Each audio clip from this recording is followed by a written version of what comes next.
Quelles sont les 3 erreurs que l'on fait tous au travail? En fait, surtout quand on signe un CDI, la première erreur, c'est de se croire en sécurité. Une fois qu'on a passé la période d'essai là, on se dit c'est carré. Les gars, rappelez-vous qu'on n'est que des chiffres sur des tableurs qu'on peut effacer du jour au lendemain. Combien pendant la crise du Covid se sont retrouvés sans travail du jour au lendemain? D'où l'intérêt d'investir, d'avoir un projet en parallèle, même si parfois c'est fatigant après le travail. Misez pas tout sur votre CDI.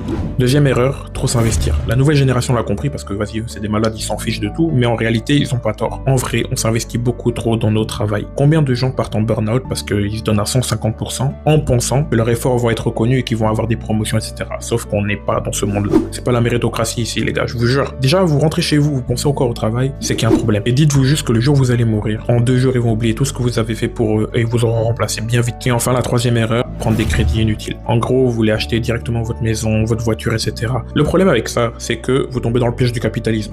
Vous rentrez dans un cercle vicieux qui fait que vous allez travailler encore plus pour payer vos crédits, vos intérêts, etc. Et ça va